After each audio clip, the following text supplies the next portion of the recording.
e Pet Shop, consultor veterinário e produtos. Primeiro lugar absoluta.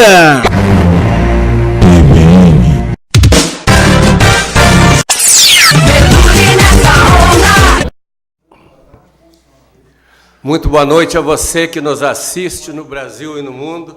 Muito boa noite também a você que nos acompanha pelo Facebook e Instagram. Boa noite a você, Elicaso, e toda a equipe de transmissão. Eu sou José Carlos Carvalho e este é o programa Uma Conversa Legal, que vai ao ar todas as segundas-feiras, das 20 às 21 horas, pela TVN Brasil. Hoje o foco é o papel da OAB, da advocacia em geral, das faculdades caça-níqueis, defensorias públicas e dos núcleos de atendimento, FENALAU, além do debate eleitoral, pois este ano deverá ser renovada a direção da instituição, com eleições para as subseções seccional e o Conselho Federal. Vários outros temas estarão em pauta em nosso encontro. E para essa conversa legal, convidamos o Dr. Maximiliano Telesca, formado em Direito pela Universidade Federal de Pelotas, Rio Grande do Sul, diretor-presidente do IPOD, Instituto de Popularização do Direito, sócio-proprietário do escritório Telesca Advogados e Associados, especialista em Direito Processual Penal, Processual Civil e Direito Penal, com destacada atuação nos tribunais superiores, ex-secretário-geral adjunto, ex-presidente do Tribunal de Ética, ex-conselheiro e presidente da Comissão dos Direitos Sociais da OAB do Distrito Federal, ex-procurador do município de Porto Alegre nos tribunais superiores, romancista, escritor e autor do livro 2038, a instituição da cleptocracia num futuro não muito distante.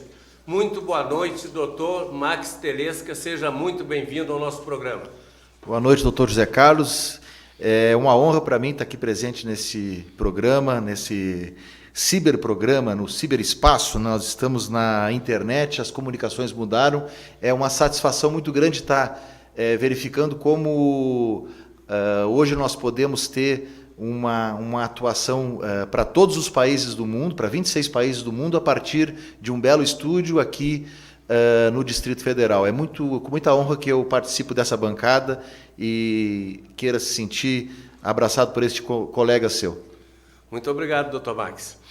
Doutor Max, vamos iniciar a nossa conversa legal. Primeiramente, gostaríamos de saber o que vem ser o IPOD. O IPOD é o Instituto de Popularização do Direito. O Instituto de Popularização do Direito, ele tem por objetivo principal a divulgação dos termos jurídicos, a divulgação dos termos e dos conceitos jurídicos, para que as pessoas possam compreender de uma maneira mais simples o nosso mundo jurídico. Por que o IPOD, o Instituto de Popularização do Direito, ele tem esta importância? Por que o Instituto de Popularização do Direito tem essa relevância? Porque hoje nós estamos num mundo onde o noticiário jurídico ele simplesmente tomou conta do dia a dia das pessoas. Se nós pegarmos e verificarmos o Jornal Nacional, que é o nosso veículo de comunicação, o nosso programa mais importante, digamos assim, mais tradicional de comunicação no país, 2/3 das notícias do Jornal Nacional são notícias relacionadas ao direito. Então, as pessoas precisam saber qual a diferença entre um voto e um parecer. As pessoas precisam saber o que é uma apelação, quantos graus de jurisdição tem o país. Isso, claro, de uma maneira mais simples, de uma maneira com que as pessoas compreendam. Então, o Instituto de Popularização do Direito, ele vem com essa tentativa, que não é uma tentativa simples, porque nós, os advogados, os promotores, os juízes, nós temos um problema de comunicação, digamos assim, um pecado original, que é tentar falar difícil quando não se deve falar difícil. Nós temos que falar fácil, porque nós prestamos serviço público. Na verdade, o direito, os fóruns, os tribunais são serviços públicos. Nós temos que ser menos formais e mais assertivos com a nossa população. Portanto, o Instituto de Popularização do Direito vem para isso. E é através de um trailer, o trailer da cidadania, que nós temos percorrido as cidades do Distrito Federal, especialmente as cidades com mais vulnerabilidade social, e deixando a nossa mensagem de ética e cidadania para que possamos construir juntos um país melhor, que na verdade é o que nós estamos precisando. Passa pela educação o nosso problema, doutor José Carlos. Com certeza. Esse é o Instituto de Popularização do Direito, em breves palavras. Muito bem. Doutor Maximiliano, qual os projetos implementados na sua gestão junto à Ordem dos Advogados do Brasil, como presidente da Comissão de Direitos Sociais e do Tribunal de Ética, no período em que o senhor teve como gestor? Zé Carlos, na época, na verdade, a gestão, eu participei de 3 gestões, né, na Ordem dos Advogados do Brasil, daqui do Distrito Federal. Já são quase 20 anos de advocacia no Distrito Federal, são 18 anos de escritório, Telesca e Advogados Associados são 18 anos. A gente começou a ter o nosso escritório no ano 2000. Né? De formado, nós já temos 20 anos, 21 anos, formei em 97. E quando cheguei ao Distrito Federal, eu participei da gestão do nosso presidente, estimado presidente Saf Carneiro.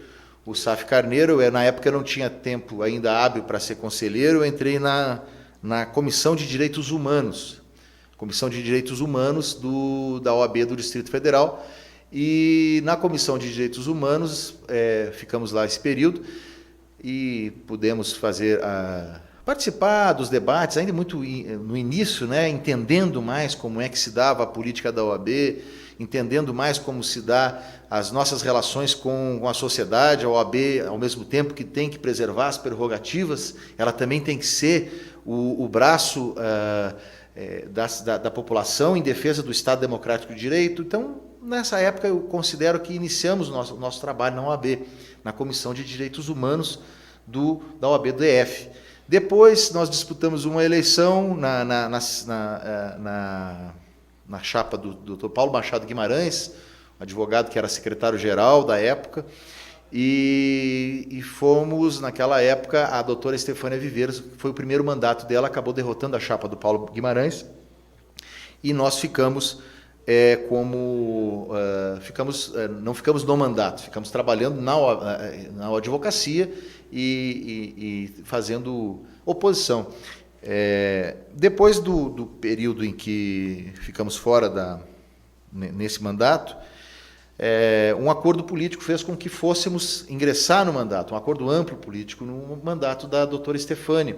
Foi a segunda vez que a doutora Estefânia foi a presidente, e aí ingressamos como conselheiro do seccional. Né? Tivemos um trabalho na Comissão de Direitos Sociais, no qual se destaca. Eu não lembro se você, acho que o espectador vai lembrar, aqui do Distrito Federal, de uma época em que o governador era o governador Arruda, e tínhamos um problema grave, até hoje temos esse problema aqui no Distrito Federal, que é o problema da regularização fundiária. Eu lembro que na época existia uma comissão de regularização fundiária na Ordem dos Advogados do Distrito Federal, mas esta comissão ela acabou não tomando o papel necessário, e coube à Comissão de Direitos Sociais, que presidíamos à época, entrarmos naquela comissão de regularização fundiária do governador Arruda, que teve como secretário, se não me engano, era o secretário de Justiça à época, era o deputado Raimundo Ribeiro. Então tivemos assento com o nosso trabalho na Comissão de Direitos Sociais. Lembro ainda, hoje, o Correio Brasiliense destacou de forma muito ampla a posição que a OAB tomou em favor da regularização fundiária, porque na época tinha um termo de ajustamento de conduta, o Ministério Público tinha feito um termo de ajustamento de conduta muito, muito forte, com muitas exigências. A OAB ela ingressa, então, através do nosso trabalho, da Comissão de Direitos Sociais, ela ingressa na discussão de uma maneira mais firme. Esse é o nosso trabalho na Comissão de Direitos Sociais. Trabalhamos o Tribunal de Ética, mas antes do Tribunal de Ética, não sei se o senhor vai lembrar, é um episódio que não é muito bom de lembrar, mas é importante que estejamos aqui, para todos que entendam, que acompanham a política da OAB do Distrito Federal. é o episódio do problema do exame de ordem, que teve e tivemos esse papel, um papel complicado, um papel difícil, mas fomos o relator do processo dentro da OAB do Distrito Federal, que acabou por levar à substituição do vice-presidente na época, que até hoje falecido, inclusive, na época do problema do exame de ordem. A partir daí, ocupamos a presidência do Tribunal de Ética da OAB do Distrito Federal. No Tribunal de Ética, nós tivemos um trabalho interessante, que foi que, na época, a OAB passava por uma crise financeira muito grave, a OAB estava com problema de caixa, e nós fizemos uma iniciativa nova, uma iniciativa bastante interessante à época, que foi a criação dos voluntários, dos advogados voluntários como instrutores do Tribunal de Ética do Distrito Federal, no Tribunal de Ética do Distrito Federal. E depois disputamos mais uma eleição, nessa vez numa outra chapa, e chegamos até a Secretaria-Geral Adjunta da Ordem dos Advogados do Distrito Federal.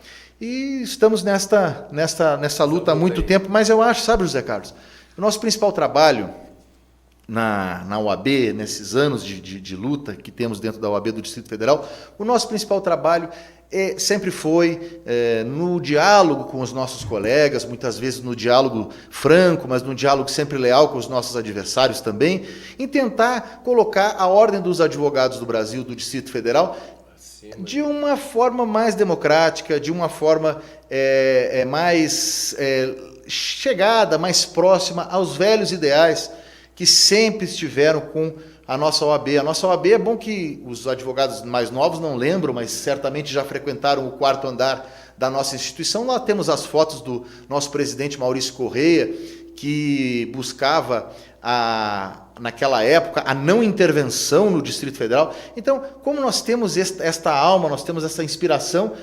a nossa mensagem, sempre dentro da política de ordem, foi essa: trazer a OAB para um lado mais democrático, trazer a OAB para um lado de menor centralização, e trazendo a OAB para aquilo que ela realmente precisa, que é a defesa do direito do advogado, a defesa das prerrogativas, que infelizmente, isso não tem acontecido.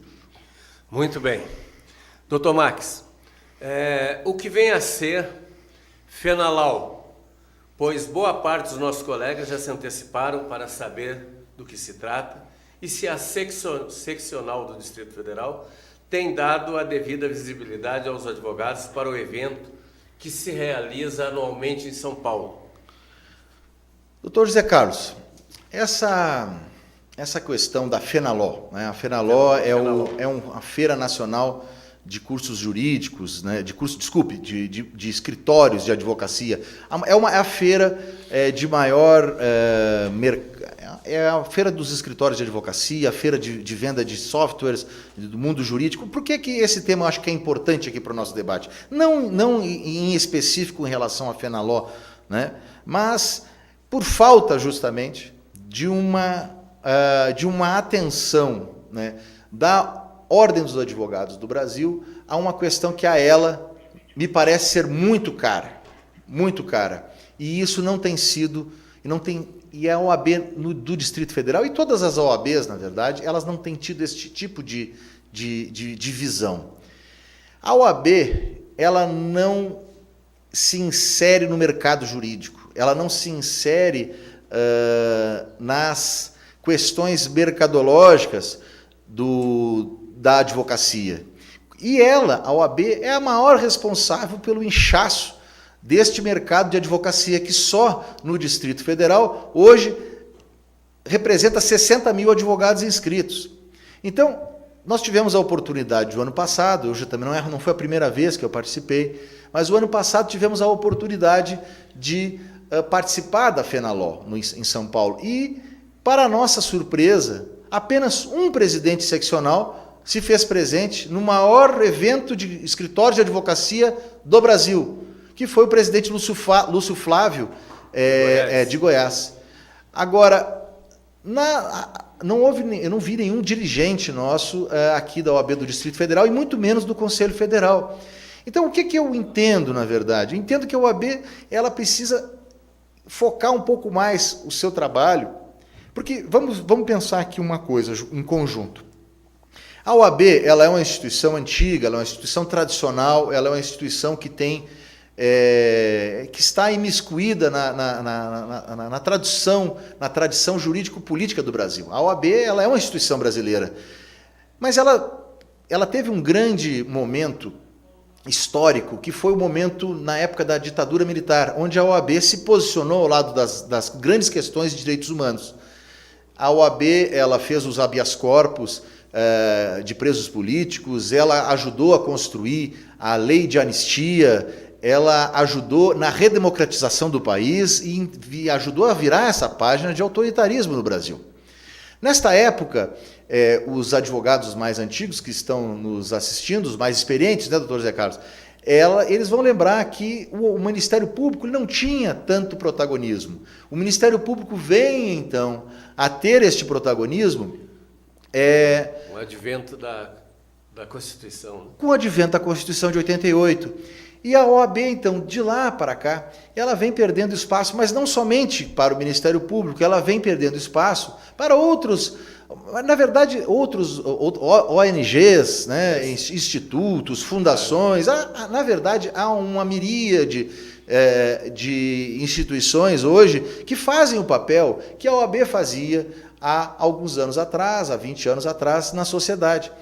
E o que acontece, doutor José Carlos? A OAB, na verdade, ao longo desses anos, ela acabou se transformando em algo apartado da realidade dos advogados. Então, hoje temos um mercado absolutamente inchado, nós temos um mercado absolutamente absurdo, e a OAB faz de conta que não vê isso. A OAB faz de conta que esse é um problema do mercado. A OAB faz de conta que isso é uma coisa que tem que ser resolvido com os advogados. Eu quero ver o advogado que acabou de receber a carteira hoje na OAB do Distrito Federal. Ele vai receber essa carteira e vai fazer o que depois? Onde que a OAB vai ajudá-lo depois? Vai dar um cursinho lá na ESA, alguma coisa desse sentido? Isso aí já passou. Há uma necessidade de aprofundamento incisivo na busca de colocação desses profissionais, porque nós, OAB, fomos responsáveis por colocar esses profissionais no mercado. E por que eu falo, então, na FENALO? Porque a FENALO é um local onde se discute o mercado jurídico, e a OAB não se dignou pelo menos assim, a colocar um dirigente de grande relevância lá, a não ser o doutor Lúcio Flávio, que é o presidente da OAB de Goiás. Então, o que me chamou a atenção é a omissão da OAB. Esse, na verdade, é um gancho para nós falarmos sobre a omissão da OAB quanto ao papel dela no mercado jurídico. Hoje nós temos 60% de profissionais ou mais com menos de 5 anos de formado. Onde é que essa gente vai parar, doutor Zé Carlos?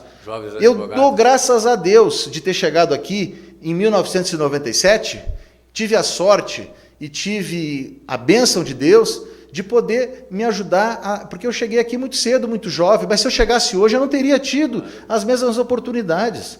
Então, o que falta é isso, não tanto pelo nome da instituição que agora nós acabamos de falar, que é este evento que acontece em São Paulo, sempre no final do ano, acho que em outubro ou setembro, mas mais pela omissão dos nossos dirigentes em olhar atentamente a questão mercadológica e não somente as questões institucionais. É importante que a OAB se recoloque nesse papel como uma fomentadora também do mercado jurídico e não somente uma instituição que quase virou um cartório hoje, né? Muito bem. Dr. Max, só informando ao senhor e aos nossos telespectadores de que nós estamos sendo assistidos por 24 países, dentre eles Estados Unidos, França, Inglaterra, Canadá, Japão, Singapura, Argélia, Afeganistão, Portugal, Colômbia, Paraguai, Uruguai, dentre outros. Doutor Max, essa condição que o senhor nos colocou agora e é deveras preocupante, e gostaria que o senhor agora nos desse uma noção a respeito de qual o papel da Defensoria, o que tem feito e se está havendo desvio de conduta e ainda se existe fiscalização por parte da OAB nestes desvios e quais as providências a serem tomadas. Questão da defensoria, das defensorias públicas, dos núcleos de prática jurídica, isso é uma questão muito importante, né? Porque sempre que nos debates que a gente tem na Ordem dos Advogados do Brasil, na nossa questão, na nossa política de ordem, essa é uma questão muito relevante. E sempre se contrapõe a este argumento que utilizei agora anteriormente, que é a questão, a OAB não se mete no mercado, a OAB não pode se meter no mercado. Sabe qual é o primeiro passo que a OAB tem que fazer para ajudar o advogado jovem, o advogado iniciante, esse advogado que está fazendo audiências por R$40? A OAB tem que buscar a intervenção, na verdade, a fiscalização nos núcleos de prática jurídica. E nas que defensorias são, também. Nas defensorias, vamos organizar melhor esse raciocínio. Tá. Olha só, a primeira pergunta que você me fez. Qual o papel da Defensoria Pública? Isso. A Defensoria Pública tem um papel relevantíssimo e constitucional.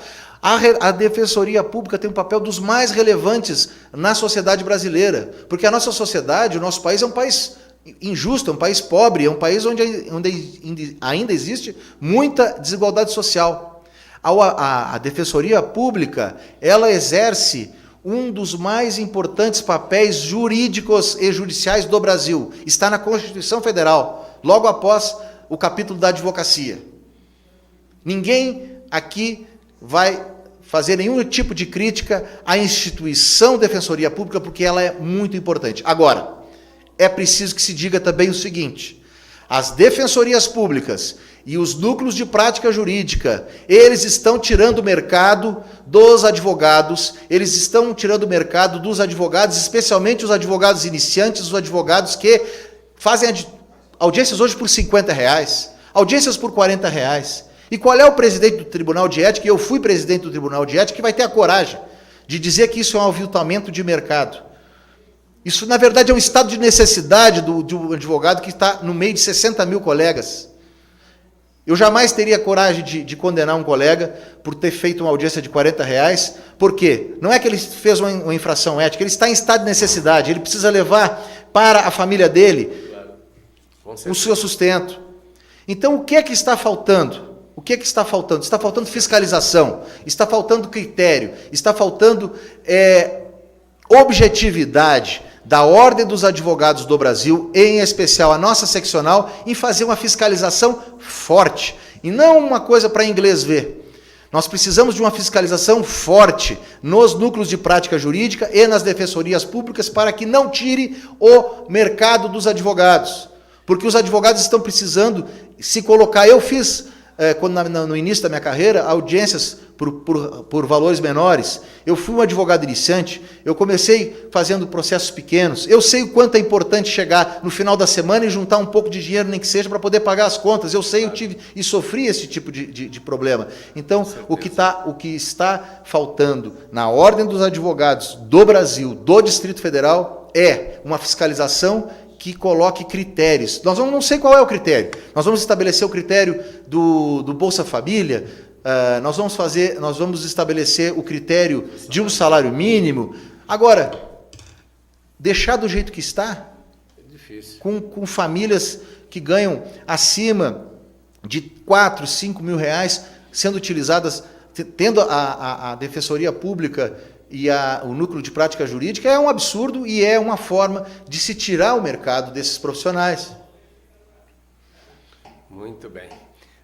Até porque, doutor Marques, em data recente, um magistrado de uma das varas cíveis da circunscrição de Taguatinga me chamou e falou: olha, doutor, vocês tomem providências que aqui tem defensores públicos atuando em ações aí em torno de 700 mil, 1 milhão de reais, e não seria uma ação, duas, seriam várias ações, quando ainda não tinha sido criado o Fórum de Águas Claras. Isso era em função daqueles apartamentos de elevado valor, ali, de um valor bem maior, e as defensorias públicas estavam fazendo isso. Então, eu estou de acordo com o senhor, e na realidade nós temos que ter essa fiscalização, porque senão a advocacia, do jeito que está indo, doutor Max, ela tende a desaparecer. Tá? Num curto espaço de tempo, providências sérias devem serem tomadas para que a profissão venha a ter o devido valor e o devido respeito na comunidade em todo o país. Doutor José Carlos, só me permite, antes de entrar no próximo ponto, porque eu acho muito importante esse tema. Esse talvez seja um dos 5 principais temas que nós vemos como aqueles prioritários para mudar a advocacia no Distrito Federal e no Brasil também. Na verdade, a advocacia, como outras profissões, ela necessita de inovação, ela necessita de renovação, porque a vida ela é dinâmica. O mundo que nós vivemos, existe uma máxima na literatura que diz: ninguém morre na mesma terra em que nasceu. Na verdade, quando a gente nasce, a gente vai morrer num outro país, num outro mundo, porque é diferente. Claro. As coisas mudaram, né? Então, a advocacia também mudou. A advocacia, e ela, além de ter mudado, ela inchou. Hoje nós temos 1 milhão de advogados no Brasil e nós não temos uma eleição direta para a OAB, por exemplo, do Conselho Federal, mas esse é um outro tema que entraremos depois. Claro. Mas eu só queria, antes de ingressar nesses outros temas, era falar que se respeita muito o papel da Defensoria Pública. O papel dos núcleos de prática jurídica também são muito relevantes. Agora, nós precisamos de um teto baixo para que esse atendimento seja feito. Fora disso é abuso, fora disso é desvio, fora disso é omissão da Ordem dos Advogados do Brasil, do Distrito Federal, em fazer a fiscalização devida e necessária. Muito bem. Doutor Max, como o senhor vê a administração atual, como o senhor vê a atual administração e a gestão da seccional e das subseções? Olha, doutor José Carlos, eu vejo, vamos dividir então a ordem dos advogados, a seccional e as subseções. Muito bem. Infelizmente, o que acontece, eu tenho sempre falado sobre isso nas vezes em que coloco minha palavra em público, e eu não quero aqui trazer nenhum tipo de crítica pessoal a nenhum dos nossos dirigentes. Pessoalmente, eu acho que todas são pessoas que estão ali para tentar fazer, enfim, alguns com alguns métodos, outros com outros métodos, mas estão ali dando o seu tempo, etc. Mas o fato é que é preciso que se faça uma crítica bastante contundente à forma como se faz política na OAB do Distrito Federal, que é, na verdade, a reprodução num microcosmo da política nacional. Hoje nós temos uma política apodrecida, as instituições estão indo para o caos, se é que nós podemos falar em instituições, porque, na verdade, eu não acredito mais que elas mereçam esse nome. E a Ordem dos Advogados do Brasil, ela faz parte desse sistema. Ela não é um ente que se encontra acima, abaixo, ela está dentro do sistema. A Ordem dos Advogados do Brasil, do Distrito Federal, também se insere neste mesmo sistema político anacrônico e corrupto, em lato sensu, que acontece no nosso sistema político. Então, há uma reprodução de práticas que são práticas de política velha, que é bom que se diga, onde impera o mandonismo, onde impera a manipulação do medo, onde impera a subserviência, muitas vezes, e onde impera o domínio do poder econômico. Então, nós temos hoje a reprodução na Ordem dos Advogados do Brasil, do Distrito Federal, dos mesmos defeitos que a velha política clássica, caquética, que se encontra no nosso país hoje, ela é aplicada também na OAB do Distrito Federal. Infelizmente, mas é importante que se diga, nós estamos vivendo a maior crise política no Brasil, a OAB faz parte desse mesmo problema. Então, o que eu vejo é uma OAB completamente divorciada da realidade. Hoje nós temos 60 mil inscritos, e onde está esse pessoal? Eu vejo o advogado fazendo Uber, eu vejo advogado, para dizer o mínimo, eu vejo exemplos, eu tive aqui alguns dias atrás, aqui na subseção de Taguatinga, e escutei de um colega, de um nobre colega, que aquele pão de queijo que é dado lá, que é oferecido na nossa subseção de Taguatinga, sem aquele pão de queijo, que o nosso presidente Laírson lá oferece, ele não teria o almoço. Onde é que nós chegamos, doutor José Carlos? Em que ponto nós chegamos? Onde um advogado não tem o que almoçar, como precisa do pão de queijo da seccional. E enquanto os nossos dirigentes, é claro que eles podem... Hoje eu vi uma foto, o pessoal está lá no Rio Grande do Norte, comemorando o seminário da advocacia jovem.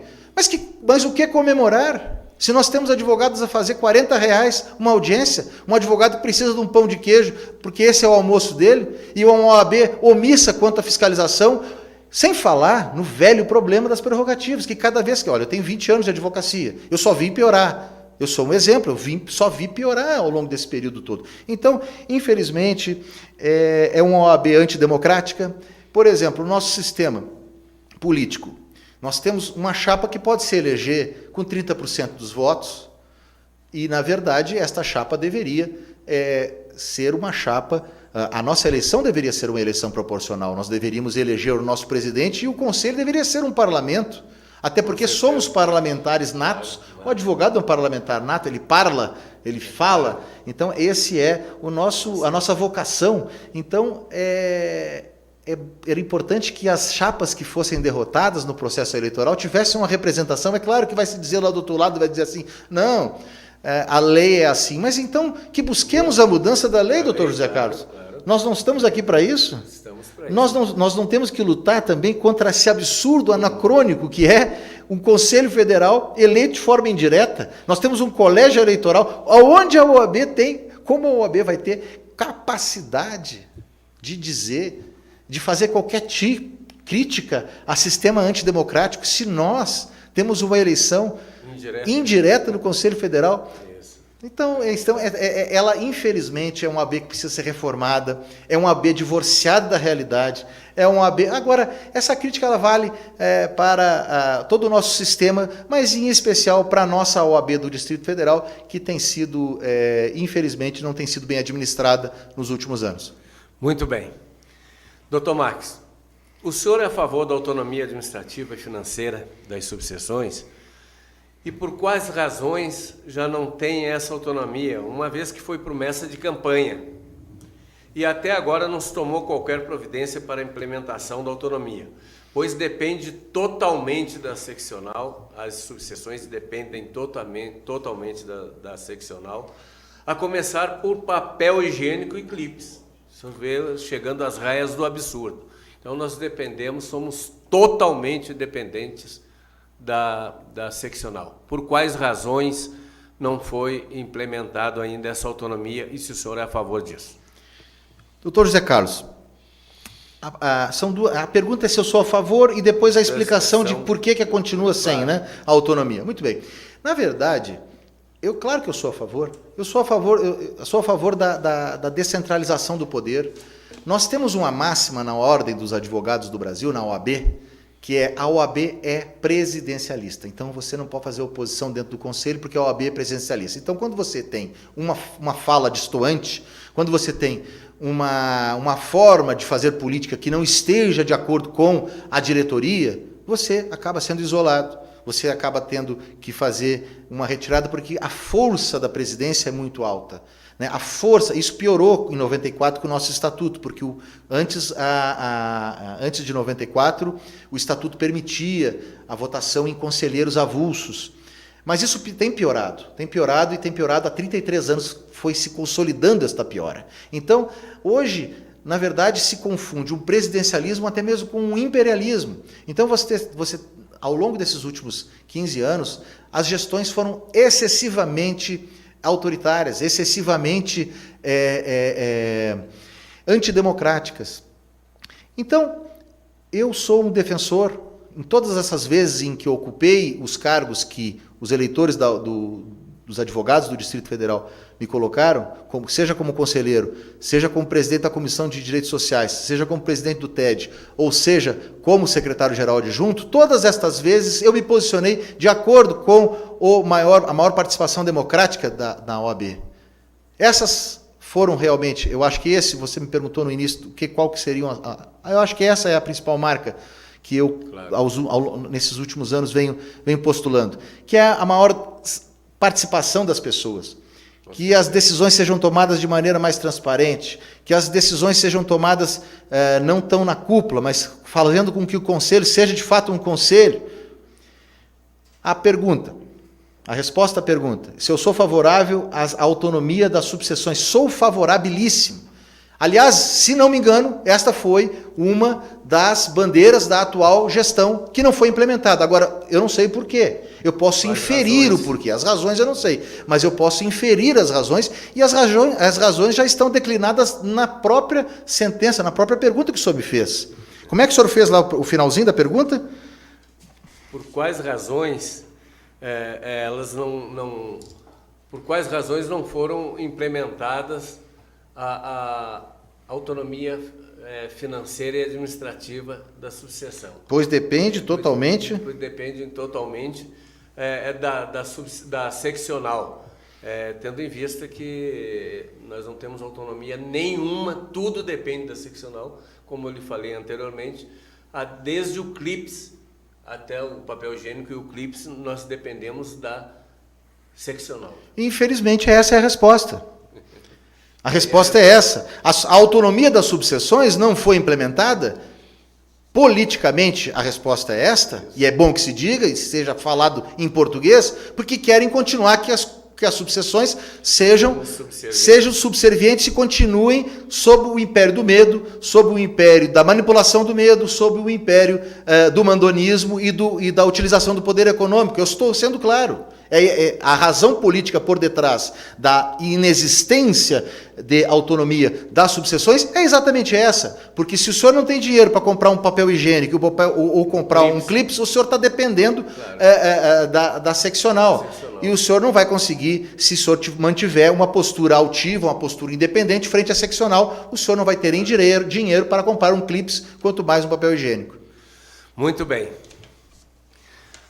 Doutor Max, como o senhor vê a situação dos advogados, notadamente os advogados que são chamados por muitos da seccional como advogados do baixo clero, ou seja, os advogados das subseções, embora o senhor já tenha falado, mas gostaria que o senhor desse uma nota a respeito da dificuldade que os advogados das subseções vêm passando. Doutor José Carlos, eu já falei um pouco sobre isso, mas eu volto a falar porque esse é um tema muito importante. Talvez, dentre aqueles temas mais importantes que a advocacia do Distrito Federal e a advocacia do Brasil inteiro hoje ela enfrenta, que é esta profusão de advogados. Nós hoje temos advogados demais no Brasil. Nós temos advogados que são em demasia, não há necessidade de tanta gente assim no mercado. Agora, a OAB, ela é responsável por isso. Claro. É por isso que falei no início, o mercado de advogados no Brasil, negativamente falando, porque é o que está acontecendo hoje, tem uma influência muito grande da omissão da Ordem dos Advogados do Brasil, quanto, por exemplo, à fiscalização dos cursos jurídicos. Hoje nós temos notícia de escolas de direito, de faculdades de direito, que alugam uma biblioteca. Você vai chegar a fiscalização do MEC. Então eu vou lá e vou pegar a biblioteca do meu comparsa, né, porque isso é um crime, eu vou pegar a biblioteca do meu comparsa e vou levar até a faculdade para que naquele dia lá eu vou ser fiscalizado. Onde é que nós chegamos? Portugal, que é um país que é pequeno, mas o Portugal ao todo tem 12 mil advogados. Só no Distrito Federal nós temos 60 mil advogados. O Japão tem 20 mil. Pois é. Então a situação dos advogados, chamados advogados do baixo clero, esta situação é uma das situações mais difíceis que podem encontrar um profissional pequeno, um profissional que está iniciando. Então, eu dou graças a Deus ter chegado aqui em 1997, ter iniciado minha carreira, porque se tivesse chegado antes, não teria tido as mesmas oportunidades. Porque hoje, a minha OAB é 14.848, 15 mil, vamos fazer assim um arredondamento. Hoje nós somos 60 mil, o mercado quadruplicou. Onde é que esses advogados estão? Obviamente, os advogados, esses advogados ditos, chamados do baixo clero, eu até nem gosto muito dessa expressão, claro, mas é a expressão que tomou conta aí das mídias sociais, passam dificuldade. Eles estão jogados às traças. Esses advogados hoje carecem do amparo mercadológico da OAB. A OAB precisa fazer um trabalho de inserção, de ajuda de inserção desses colegas no mercado, seja se reinventando, que é uma coisa mais difícil, mas tem que começar a fazer o dever de casa. Tem que ajudar esse advogado do baixo clero a começar pela fiscalização dos núcleos de prática jurídica e das defensorias públicas. Aí nós poderemos começar a melhorar um pouquinho. Mas, por enquanto, a situação do advogado, este chamado advogado do baixo clero, é uma situação difícil e com a qual eu me comovo pelo que tenho ouvido os relatos. Muito bem. Doutor Max, como o senhor vê a situação de um número expressivo de cursos de direito, sem o menor preparo profissional de seus alunos, uma vez que são colocados no mercado aproximadamente de 3 a 4 mil advogados por semestre, muito deles sem a menor qualificação para o exercício profissional? Como é que eu vou falar? A situação é absurda. A situação é absolutamente absurda. Hoje nós temos mais de 1 milhão de advogados no Brasil. Na verdade, a metade dos advogados do mundo está no Brasil, se não me engano. Isso. Né? Eu acho que 1/3, porque nos Estados Unidos, Índia e Brasil são os países que têm mais advogados. Só que nos Estados Unidos a advocacia tem outras características também de consultividade. As consultorias, chegar ao poder judiciário nos Estados Unidos é mais caro.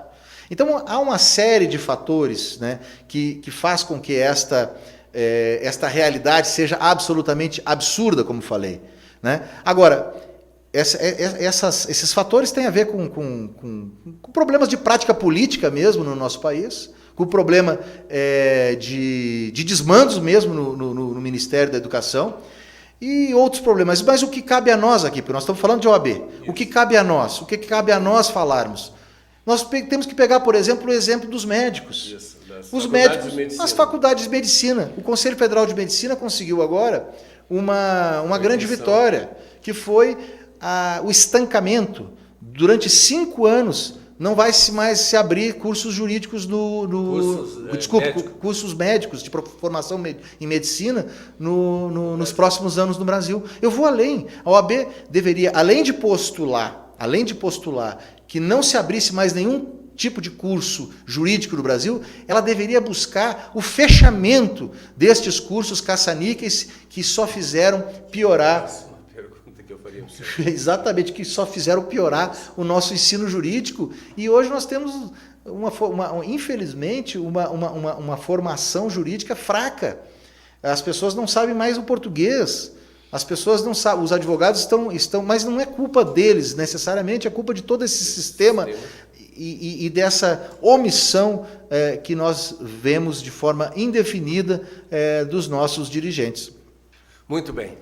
Então essa seria a próxima pergunta que eu ia falar para o senhor, e aqui tem alguns detalhes que eu gostaria que o senhor nos respondesse também. Como o doutor vê os cursos caça-níqueis com despreparo total de seus gestores para um curso de tamanha relevância? O doutor diria que não estão preocupados com a qualidade do ensino, mas estão somente com o lado financeiro. Eu acho que é isso mesmo, o senhor já respondeu a pergunta. Na verdade, o que se busca hoje porque nós tivemos um déficit educacional muito grande, né? E aí houve essa profusão de cursos, não só no direito, mas em outras áreas, mas no direito é absurdo, né? O que nós temos hoje é uma situação absolutamente anormal, anômica, normótica, como eu escrevo no livro, que lancei o ano passado. A normose, o que é a normose? A normose é aquilo que é considerado normal, mas que não é normal, que é patológico. Então, um exemplo de normose são as mortes no trânsito, um exemplo de normose é a corrupção desenfreada, um outro exemplo de normose é a profusão de cursos jurídicos. Então, infelizmente, esses cursos jurídicos, eles detêm muita força política também. E eles acabam se infiltrando, muitas vezes, na própria Ordem dos Advogados do Brasil e fazem a sua influência dentro. Então, hoje nós temos alianças, verdadeiras alianças espúrias, dentro da Ordem dos Advogados do Brasil, que fazem com que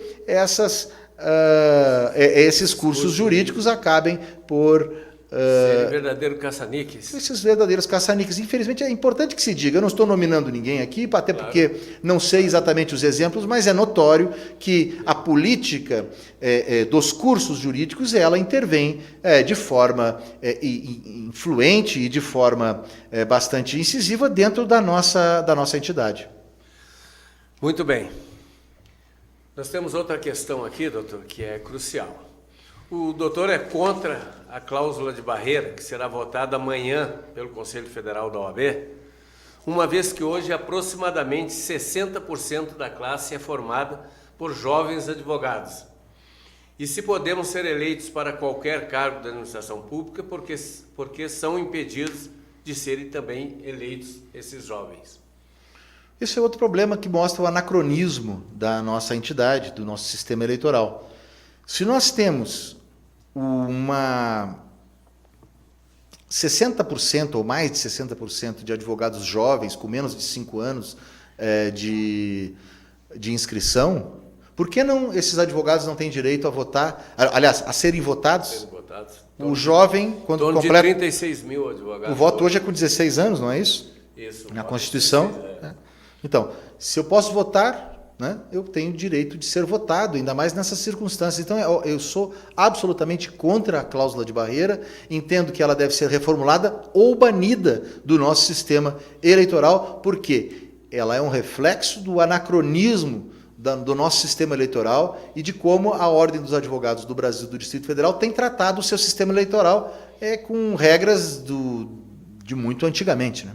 O senhor é a favor, então, de que tão logo esteja de posse da sua carteira da OAB, devidamente escrito nos quadros da ordem, pode ser votado para qualquer cargo? Eu acredito que não vejo nenhum empecilho de um advogado possa ser votado após porque isso o que vai acontecer? Na verdade, é o próprio sistema... o próprio sistema que vai fazer a seleção natural dos candidatos, né? Então, um advogado com 1 ano, 2 anos ele ainda está iniciando então, mas eu não vejo nenhum empecilho para que um advogado, logo depois que ganha a carteira, tenha a possibilidade de participar de uma chapa de uma eleição da OAB. Perfeitamente. Muito bem. Doutor Max, nos fale agora sobre o seu livro, 2038, a instituição da cleptocracia num futuro não muito distante. Doutor Zé Carlos, o direito é fascinante, né? O direito é fascinante, é a nossa profissão. O direito ele nos traz muitos sabores, mas também dissabores, porque nós tratamos com problemas graves. Os nossos clientes são pessoas que ninguém chega num escritório de advocacia feliz, ele chega num escritório com as suas angústias. Ninguém está tratando de problemas menores, isso obviamente nos traz também muitos problemas. O advogado acaba por absorver o problema do cliente.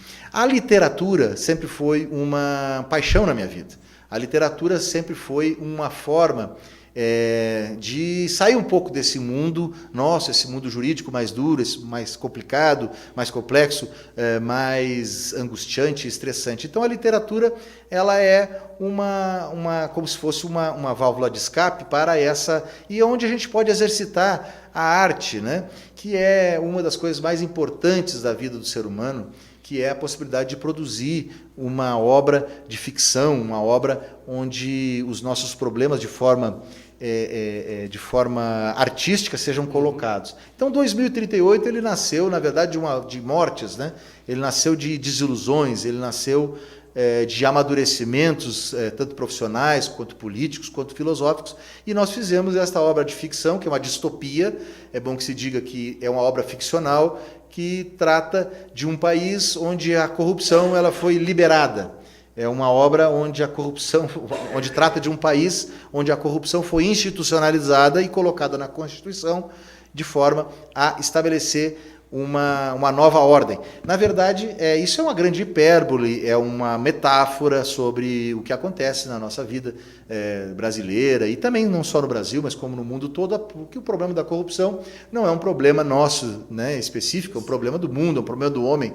E, então, 2038 ele é essa obra que Inclusive, agora nós estaremos fazendo o lançamento do final do ano que vem, desse ano agora, do próximo livro, que tem a ver também com o 2038. Né? Esse é o 2038.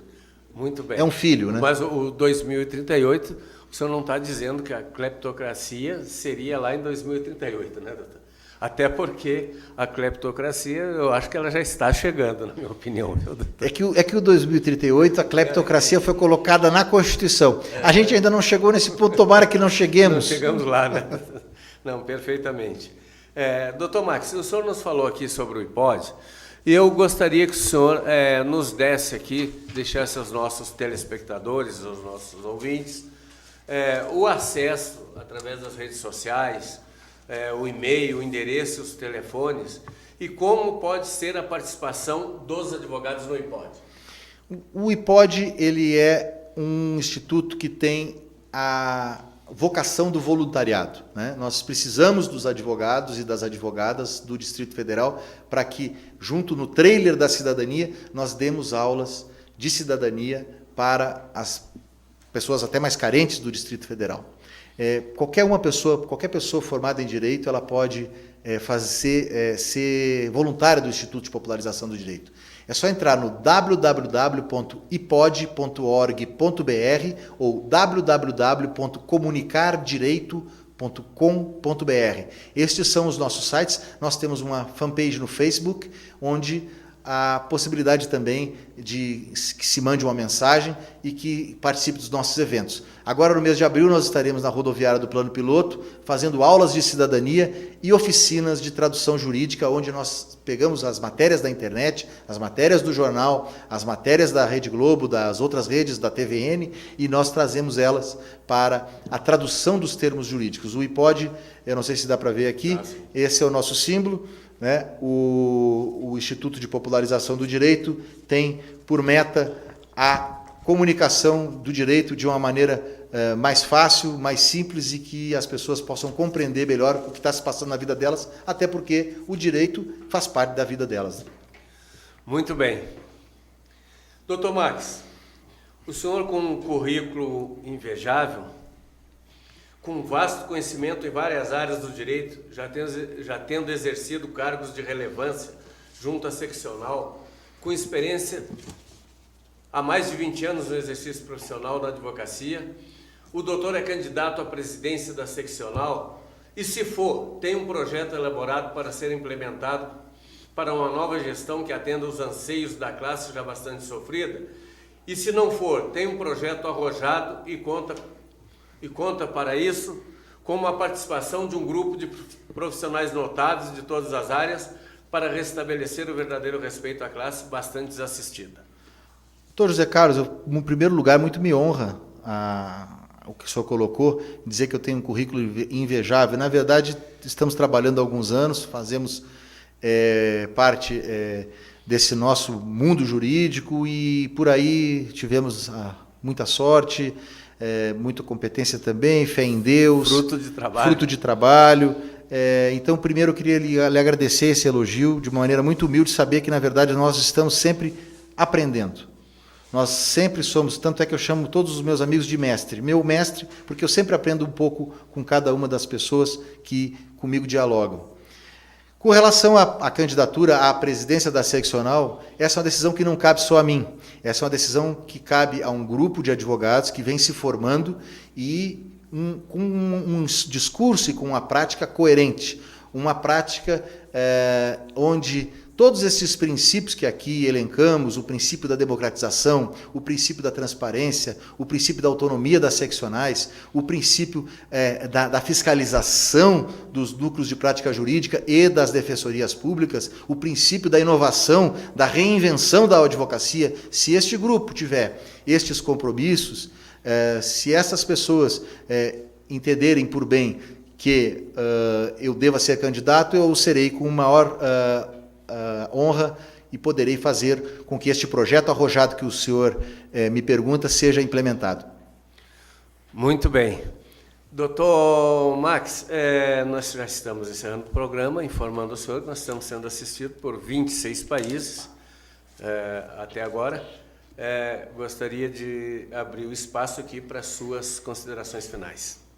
As minhas considerações finais são exatamente com relação a esta última fala final. Não é uma decisão que cabe só a mim, é uma decisão que cabe a um grupo.